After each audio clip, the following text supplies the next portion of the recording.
Either you run the day or the day runs you. Today on the Blue Collar Proud Show.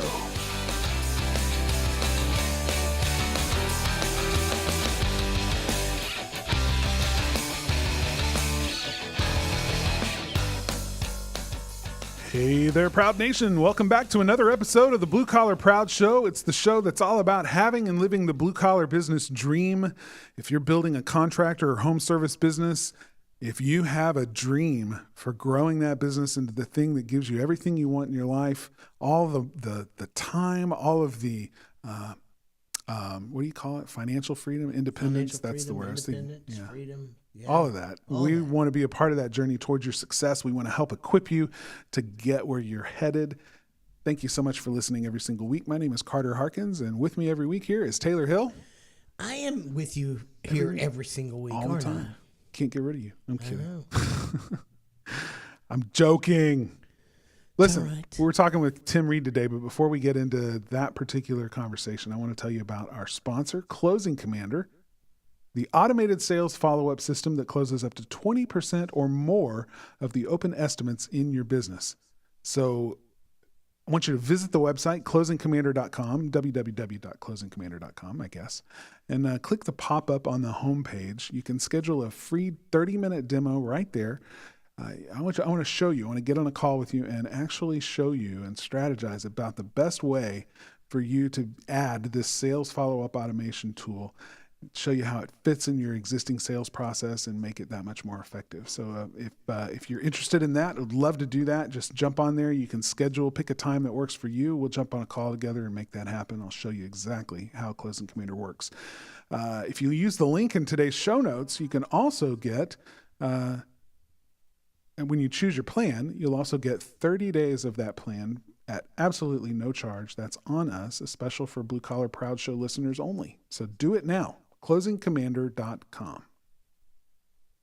Okay, we're talking about growth today as a subject, something that every business owner needs to consider. So I started at the top of the show by saying either you run the day or the day runs you.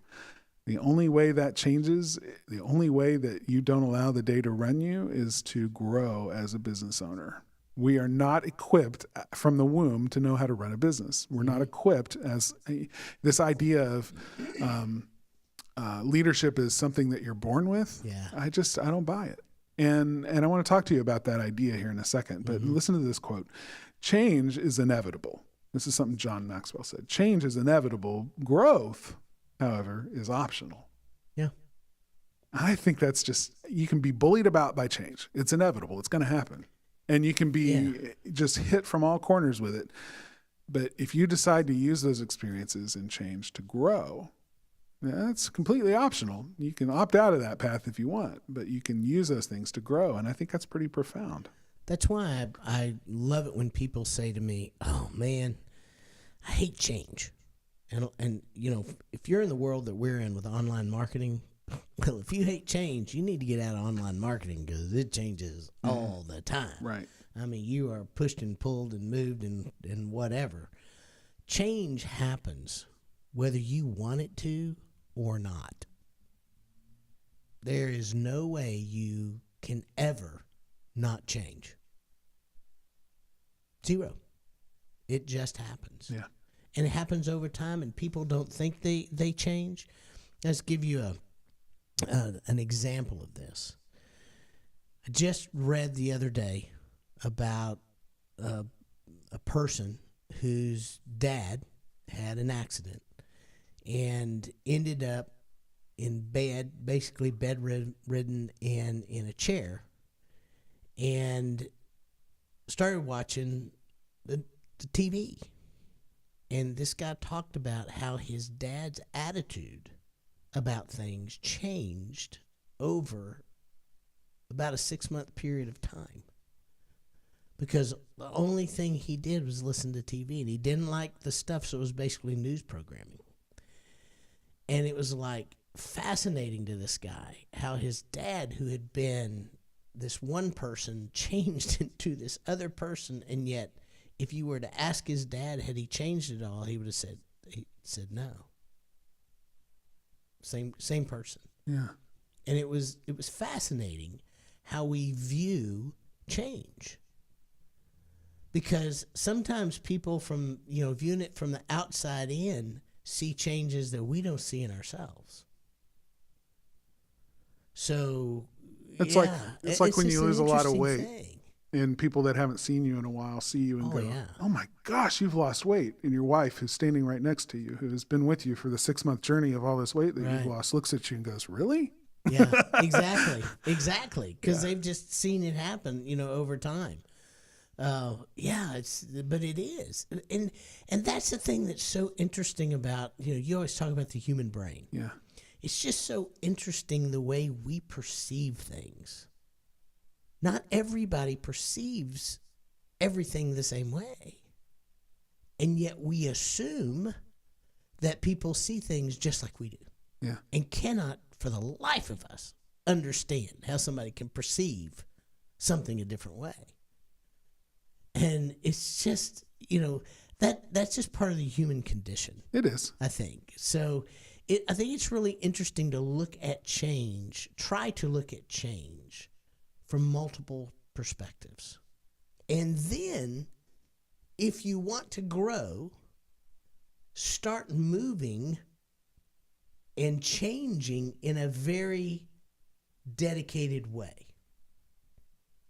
So, if you want to grow a garden, because I love gardening. Yeah. If you want to grow a garden, there's times that I've gone out in my garden knowing that I'm not going to have a lot of time, and I just plant stuff, and whatever comes up, comes up. I don't get much from it, but I get some. But if I want to have a really, really robust garden, then I know that almost on a daily basis, I'm going to be doing something to cultivate that garden. I have to actively weed. I have to actively, take bugs off if I want an organic garden. If I don't, I got to spray. It's just choices that you make on how you get to someplace. But they're intentional choices. And that's interesting because the thing that happens when you don't make intentional choices are weeds. Just get what you get. Right? Yeah. Weeds. The garden's going to change. Yeah. It's not going to stay static. You till the ground and just leave it alone. It's not going to stay that way. Yeah. Weeds are going to take over. Yeah. And if you don't intentionally cultivate the garden to grow the things you really want to grow, right? Growth is optional. But if you're not putting in the work in order to get to that growth, then the weeds take over. Weeds are what happen when you're not intentionally growing something. Yes. Here's the other thing about gardening that I think business people need to know. Depending on what you want to grow will depend on how much land you have, how much time you have. I'll just give you an example. Asparagus. Mm-hmm. Well, asparagus is a running plant. A lot of people don't know that. Yeah. They just go to the store and they buy asparagus. But if you're going to grow asparagus, you need a lot of land. You got to have a lot of land. Because asparagus will run 20, 30, 40 feet before it comes up where you can chop it off and eat it. That's right. So, if you're, if you're a one truck guy and you want a $5 million business, you don't have enough land. There's not enough trucks. You got to have people. There are things you have to do in order to do that. So just to sit back and muse and get your mind on the $5 million business sounds wonderful. But you have to have some action behind that, and you have to be able to get enough land, get enough trucks, get enough equipment, whatever, people, all those kind of things. Plant those seeds, water, till. Exactly. Remove the weeds. Yeah, because I can grow a garden. I can put way more land in a garden and never cultivate it or till it. I'm still not going to get a whole lot of yield out of it. So, you gotta pay attention. Yeah, I know. I think it is intentional. Absolutely. Well, listen, let's jump into this conversation with Tim Reed and get his perspective about why growth is important, why making time for growth is so a key for business owners, and not only for business owners, but for leaders and managers in businesses to help their people grow. He had a lot of key things to say. So let's join that interview now with Tim Reed. and then we'll jump back here and take it further. Okay. Tim Reed, welcome back to the program. It's good to have you in studio. Yeah, thanks for letting me be here. It's awesome. So I want to talk a little bit today. The topic that we're really talking about is that Michael Gerber described it as working in your business, working on your business, not in your business. Yep.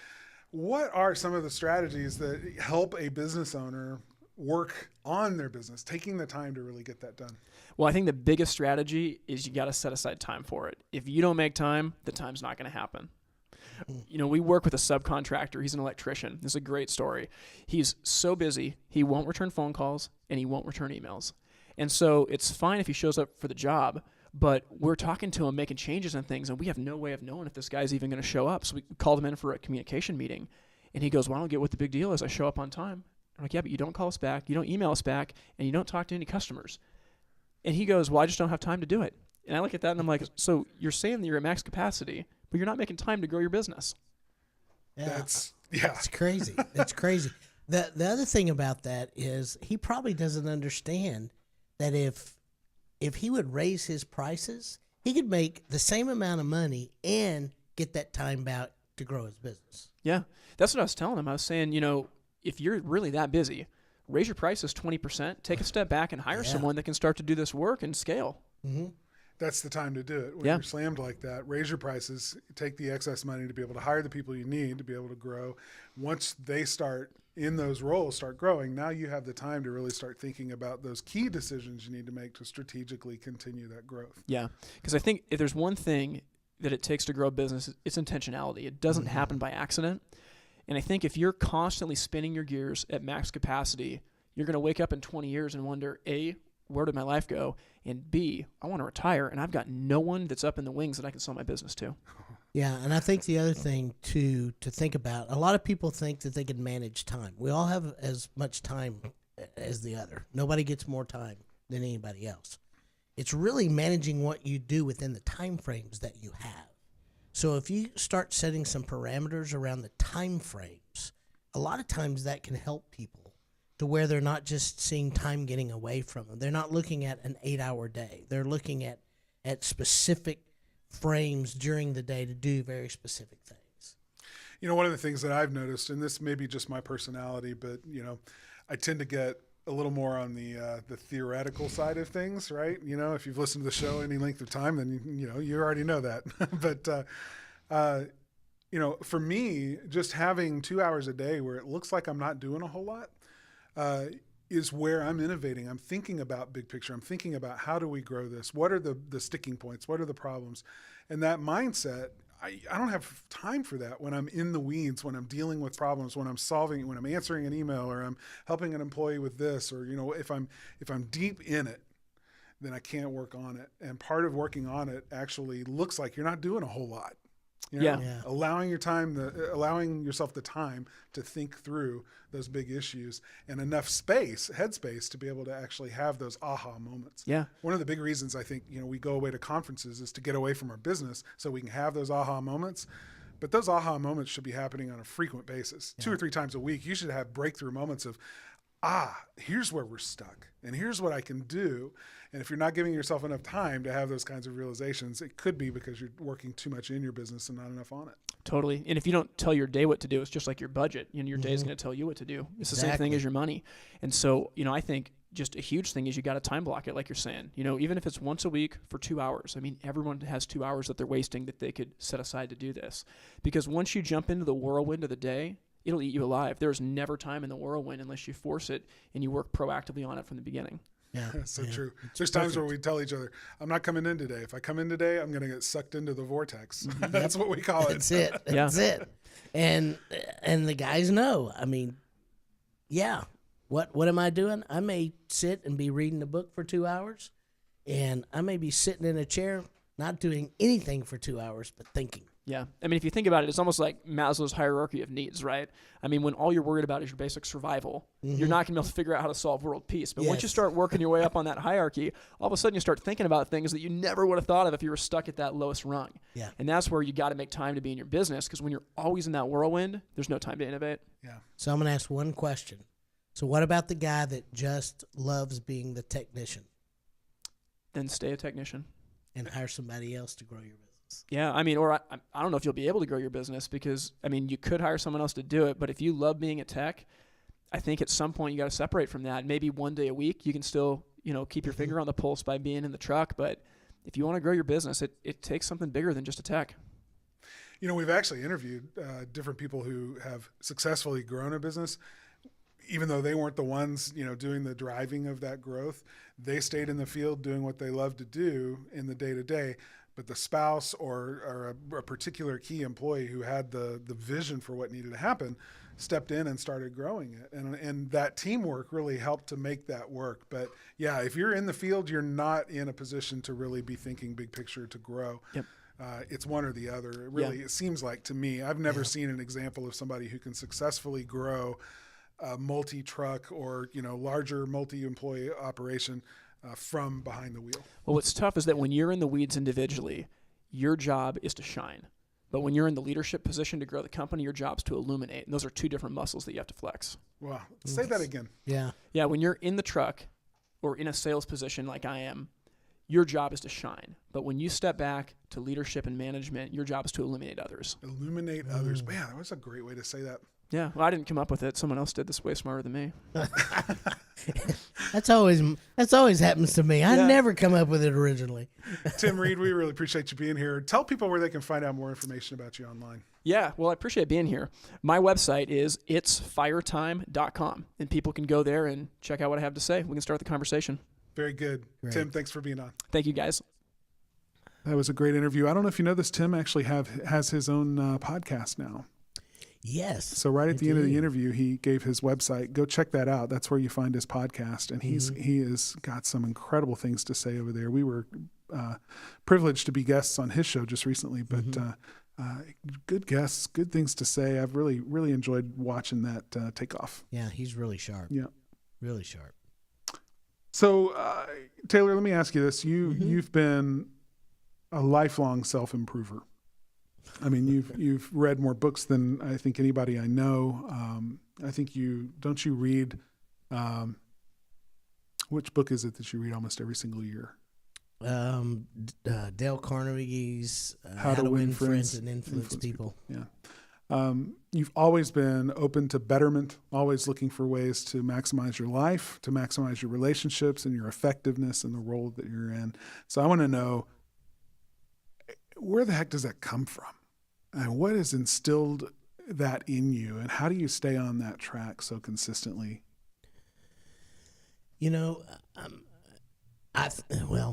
It comes from being raised by the mother that I was raised by. I mean, my mom was an English teacher and a history teacher and an art teacher. She had 3 degrees. And she was a lifelong learner. I think I've told this story before. When she passed away, I was the executor of her will. I shut down 47 magazines, and my mom read them cover to cover on a monthly basis and had books out the wazoo and about everything. And I love that about her, especially on the current news of the day. That's what I miss the most about my mom, because she read so much stuff. She could just absolute cut through the BS that was out there and knew what was true, because she could tell you, and she died at 79 and still could tell you why she supported what she thought was real, which was crazy. So I grew up with this passion about research and finding out what really is, because I learned a long time ago I can't deal with the fake stuff. It drives me crazy, because how can you make a decision when there's fake stuff around? Okay, so you got to find out what's true. On the other hand, if you aren't constantly growing yourself, then it's like we talked before. It's the growth thing. You got to constantly be growing. To me, if I'm not growing, I'm dying.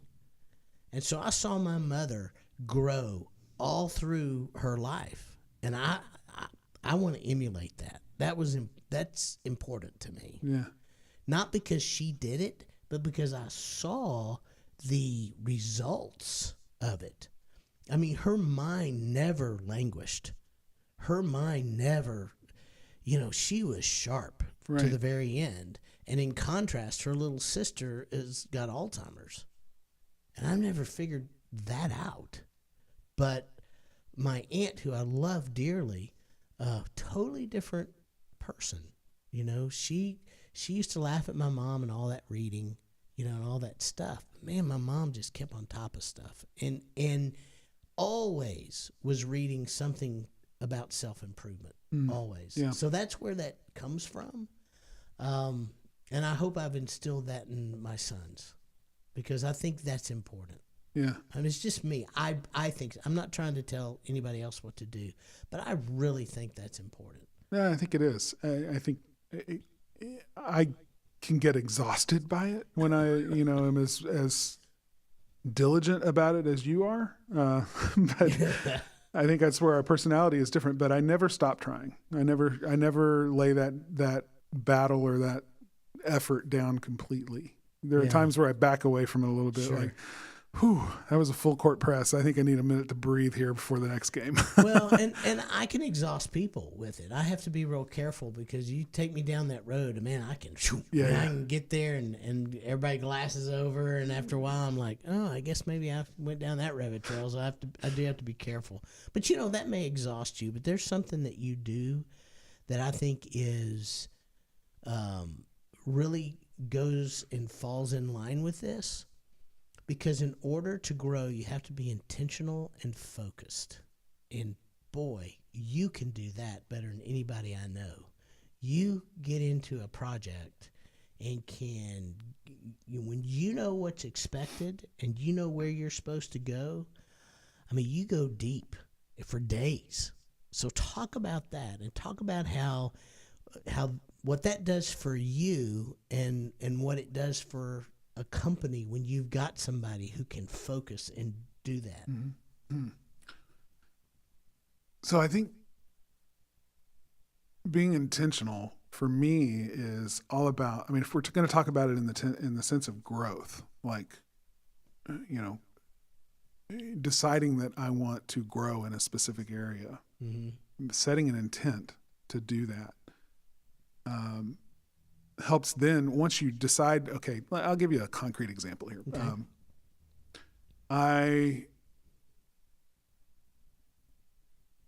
I want to become, we're going to talk about this in an upcoming episode for Thanksgiving. I want to become a more grateful person, right? That may seem like it's a hard target to hit. How do you cultivate greatness? I mean, gratefulness. How do you do that? Yeah.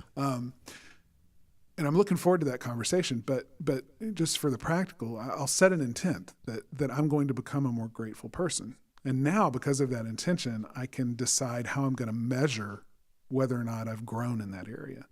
Like, I'm going to 3 times a day, I'm going to tell somebody in my life how grateful I am for what they've done. And it may be as simple as the girl at the Starbucks window, hey, thank you so much. I appreciate your smile today. Expressing that gratefulness. That's a way that I can, and if I do that 3 times in a day, then I know if I've measured up to my intention to become a more grateful person by exercising that muscle. So intention is to me, it's a measurement tool. If I'm not setting an intention to do something, then how do I know if I'm actually becoming more grateful or not as a person, as a human being? So I think it's true no matter if we're talking about something as self-growth or self-help as gratefulness, or we're talking about something that's more concrete, like I want to lose 50 pounds, or I want to become a millionaire by the age of 40, whatever it may be, whatever goal, whatever intention we set. Once we've set the intention, we have the ability to measure, to see how we're growing toward that goal or that thing that we want. How do you stay focused on it? Because you have this ability to just get laser focused. Yeah, this goes back to the CVI, the Core Values Index, which is something that we've talked about, we've been trained in, and we use to really understand each other a little bit better and understand our team and making sure that everybody's in the right seat doing the right thing. and contributing their best and highest contributions. So in the CVI, not to get too much in the weeds here, but I'm a pretty profound what they call an innovator. So that means that I want to solve problems, and when I'm yoked up to a problem and really see it clearly, then it's almost, I can't help myself. It's almost a compulsion to go deep until I've completely solved the problem. And so for me, I mean, that's when I'm in my best and highest contributing role in our organization, is when somebody's thrown me a juicy problem to solve and I just tear into it and won't let go. You know, I'm the pit bull, you know. Yeah, you really are. In that role. But so I don't know. It's a hard question for me to answer. I can't really point at a specific thing and say I'm disciplined in any profound way, because I'm not. I'm not a very disciplined person at all. But in that particular situation where I'm given a problem that I can't figure out, I tear it apart and can't let loose of it. And sometimes even to a fault, I go and solve the problem too deeply, you know, or better than it needs to be solved. In other words, we could have solved it with a patch, you know, right here, but I have to go back to the beginning of the universe and figure it out from that point forward and get it right. So sometimes it's a little bit overboard. I don't know if that answers your question or not. But yeah, I mean, I just think that having, you know, it's one of those things, getting focused, that I relish the time that I can focus on just one thing. Yeah. Because I have so many things coming across me all the time.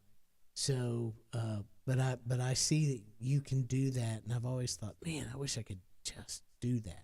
Well, I mean, in that sense, I put off things that are important, but I decided that this is more important, or feels more important to me. Sometimes it's not the right priority to focus on, but I can't let go of that to focus on other things. That's why you have me.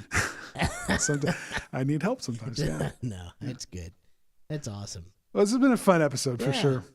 So let's wrap it up, though. I want to just give a special thanks this week to Window Wizard 74012. You know who you are.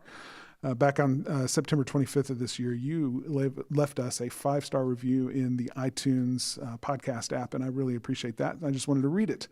You said, "Awesome podcast, 5 stars. So glad I found you guys. The wisdom you give and ideas are so good. I am improving my business as well as myself. Can't wait to try Closing Commander." Hey, thank you for that. "And finally see how much money we've left on the table. I have a feeling I'm not going to be happy about that part. But going forward, we will be following up with our customers." Thank you so much for those kind words, not only about the podcast, but about Closing Commander as well.